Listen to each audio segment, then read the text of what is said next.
खुद को फंसता हुआ देख गीतांजलि ने फोड़ा कृष का भांडा। जी हाँ दोस्तों, जहाँ हमारा हीरो हमारा अरमान पूरी तरह से टूट चुका है।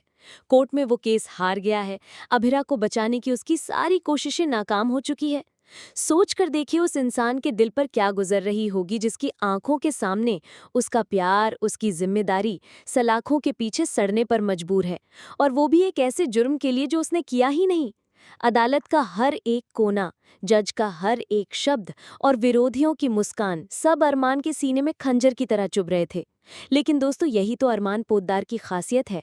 वो हार कर बैठने वालों में से नहीं है, वो गिर कर उठने वाला योद्धा है। जैसे ही अदालत का फैसला आता है, एक पल के लिए सन्नाटा छा जाता है। लेकिन अगले ही पल अरमान की आंखों में एक नई ज्वाला धधक उठती है।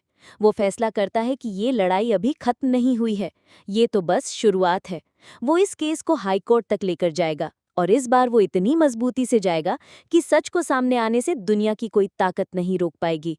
वो खुद से वादा करता है, अपनी अभिरा से वादा करता है कि वो उसे बेकसूर साबित करके ही दम लेगा। और यहीं से शुरू होता है असली खेल। कहानी में एक ऐसा भूचाल आता है जिसकी किसी ने कल्पना भी नहीं की थी। अदालत के उस तनाव भरे माहौल में कटघरे में खड़ी है गीतांजलि। वो बुरी तरह से फंस चुकी है। अरमान के सवालों के तीर उसे चारों तरफ से भेद रहे हैं। उसके पास झूठ बोलने का कोई रास्ता नहीं बचा है। उसे अपनी आंखों के सामने अपना अंत दिखाई दे रहा है।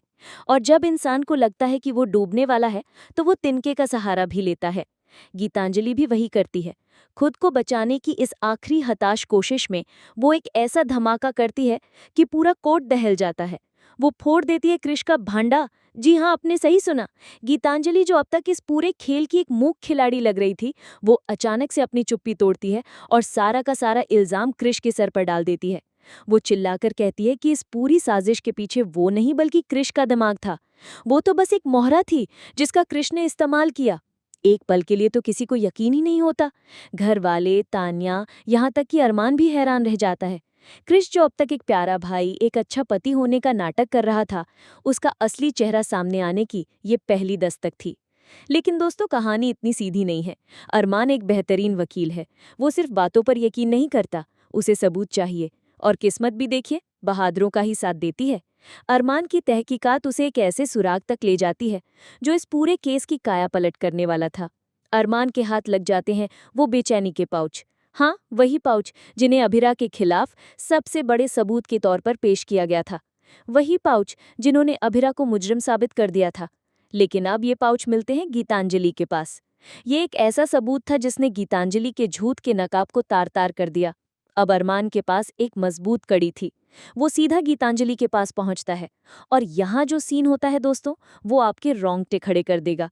हम आपको बताते हैं कि अरमान यहाँ सिर्फ एक वकील की तरह नहीं, बल्कि एक मनोवैज्ञानिक की तरह खेलता है। वो जानता था कि गीतांजलि आसानी से सच नहीं उगलेगी, इसलिए वो एक जाल बिछाता है। वो शांति से गीतांजलि के लिए कॉफी बनाता है और चुपके से वही बेचैनी के पाउच उसकी कॉफी में डाल देता है। फिर वो कॉफी का कप गीतांजलि की तरफ बढ़ाते हुए कहता है, अगर तुम कह रही हो कि तुम्हारा इस सब से कोई लेना देना नहीं है, अगर तुम सच में निर्दोष हो, तो ये कॉफी पीकर दिखाओ। बस अरमान का ये एक दांव गीतांजलि के सारे धैर्य को तोड़ देता है।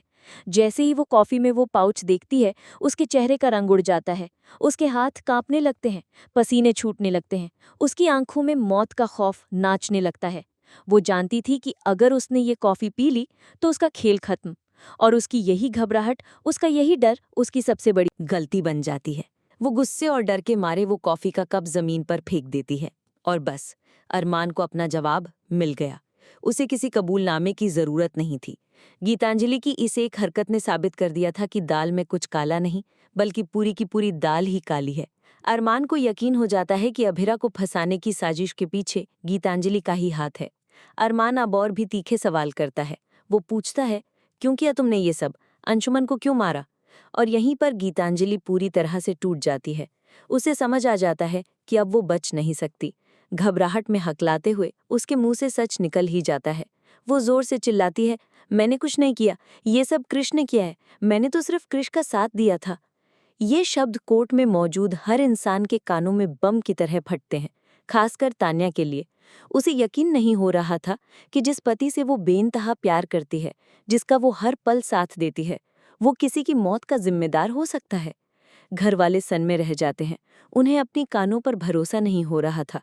उधर कृष जैसे ही अपना नाम सुनता है, वो तुरंत बचाव की मुद्रा में आ जाता है। वो एक मंझे हुए खिलाड़ी की तरह तुरंत पलटी मारता है। वो चिल्लाकर कहता है, झूठ बोल रही है ये।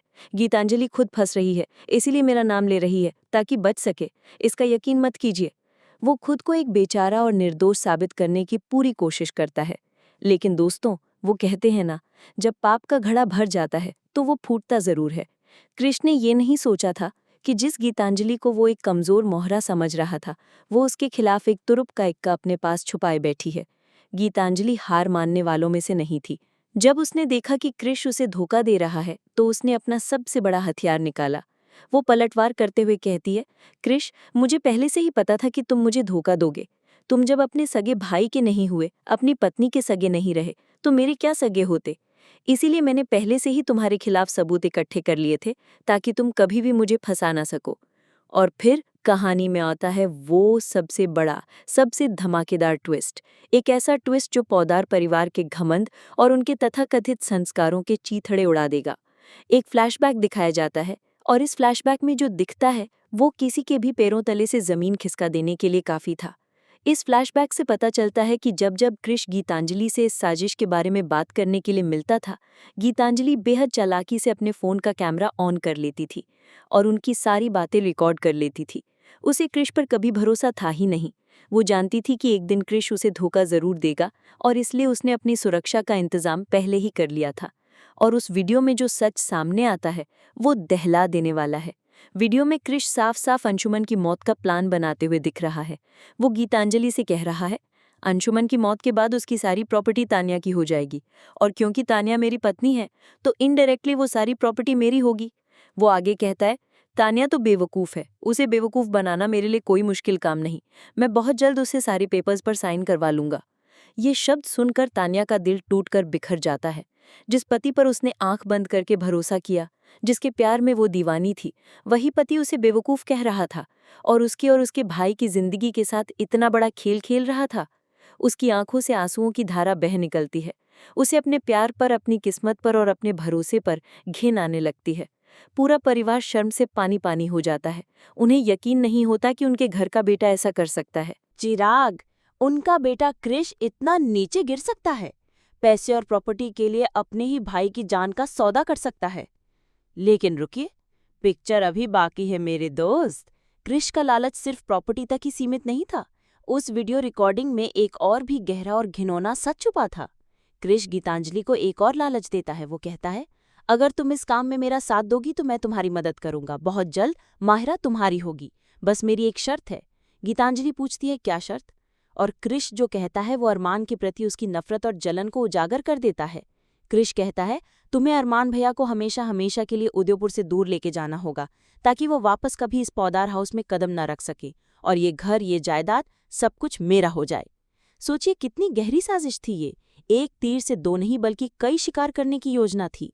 एक तरफ अंशुमन की प्रॉपर्टी हड़पना, दूसरी तरफ अरमान को घर से बेदखल करना, और गीतांजलि को माहिरा का लालच देकर अपना उल्लू सीधा करना। कृष का असली चेहरा इतना भयानक था कि किसी ने सपने में भी नहीं सोचा होगा।